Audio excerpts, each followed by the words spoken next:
आज आपके सारे सवालों का जवाब मिलने वाला है। आखिर ये 64 योगिनियाँ कौन है, 64 योगिनी को सिद्ध करने की क्या विधि है, 64 योगिनी को कब और कैसे सिद्ध किया जा सकता है, सच्ची योगिनी और बुरी योगिनी में क्या अंतर होता है, क्या कन्याएं इन योगिनियों को सिद्ध कर पाती है।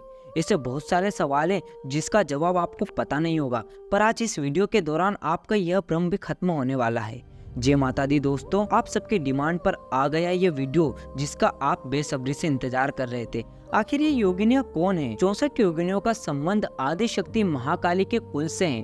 घोर नाम के एक दैत्य के साथ युद्ध के दौरान शक्ति काली से योगिनी रूपों में अवतरित हुई थी। योगिनियाँ अपने अंदर कई प्रकार की अलौकिक शक्तियों को समाये हुए होती है और इसलिए वह इंद्रजाल, जादू, वशीकरण, मारण, स्तंभन इत्यादि कर्म को संपन्न करा पाती है। योगिनियों को सिद्ध करने के बारे में केवल एक ही बात उनकी महानता दर्शाती है कि धनपति कुबेर उनकी कृपा से ही धन आधिपति हुए थे।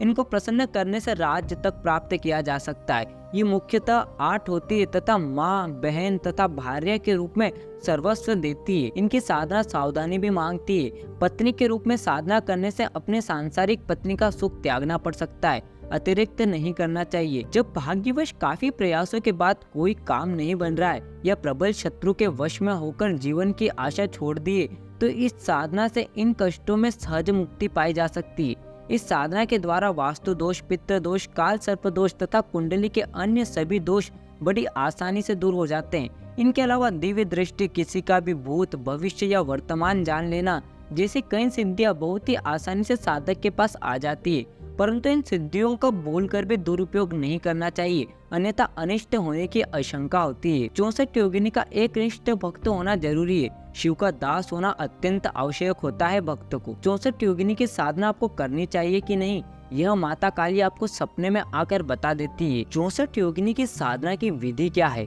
आइए जानते हैं। 64 योगिनियों की साधना सोमवार, अमावस्या या पूर्णिमा की रात्रि से आरंभ की जाती है। साधना आरंभ करने से पहले स्नान, ध्यान आदि से निवृत्त होकर अपने पितृगण, इष्ट देव तथा गुरु का आशीर्वाद ले। तत्पश्चात गणेश मंत्र का तथा गुरु मंत्र का जाप किया जाता है ताकि साधना में किसी भी प्रकार का विघ्न न आए। इसके बाद भगवान शिव का पूजा करते हुए शिवलिंग पर जल तथा अष्टगंध युक्त अक्षत चावल अर्पित करे। इसके बाद आपकी पूजा आरंभ होती है। एक चौरंग पर लाल वस्त्र पर अक्षत रखकर उन पर योगिनी यंत्र या फिर 64 सुपारी का स्थापित कर दे। पंचोपचार पूजन करे, फिर 64 योगिनी के मंत्र जाप करे। हर एक मंत्र की एक माला जाप अवश्य करे।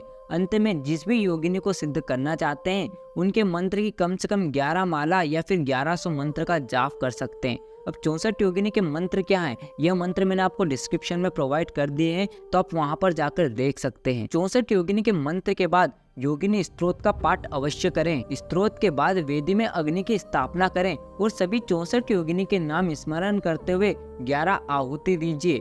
शुद्ध घी से या फिर हवन द्रव्य से आहुति दें।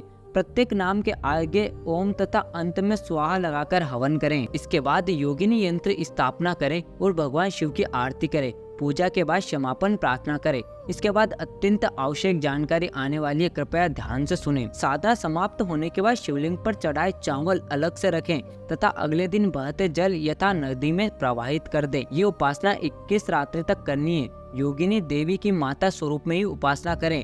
उपासना पूर्ण होने के बाद यंत्र या मूर्ति या सुपारी की स्थापना की हो वह सिद्ध हो जाएगा। चौरंग पर स्थापित उसे लाल वस्त्र में बांधकर अलमारी में रख दीजिए। ये उपासना के बाद आपके जीवन में कोई भी कमी नहीं रहेगी। बचपन से लेकर आज तक जो भी सपने देखे हो सच हो जाएंगे। हर एक समस्या स्वयं ही नाश हो जाएगी। कभी बीच या उपासना के दौरान योगिनी प्रकट हो जाए तो वंदन कीजिए और कुछ मांगना नहीं है, वो कहे तो भी विनती कीजिए कि 21 दिन पूरे होने पर आप प्रसन्न रहिए। 21वें दिन जब साधना पूर्ण हो तब दंडवत प्रणाम कीजिए और फिर जीवन में जो भी पाना चाहते हो वह योगिनी माताओं से निवेदन कीजिए। सतयुग से आज तक महान सिद्धि योगी ने इसी योगिनी शक्तियों से ये अनेक सिद्धि प्राप्त की है। आशा करता हूँ कि आपको ये वीडियो पसंद आया होगा। आपको मैंने जो भी जानकारी दी है इसका प्रयोग बिना गुरु मार्गदर्शन से ना करें, तो जल्दी से इस वीडियो को लाइक कर दीजिए और कमेंट में जय माता दी लिखना ना भूलें। मिलते हैं नेक्स्ट वीडियो में, तब तक के लिए जय माता दी, जय श्री राम।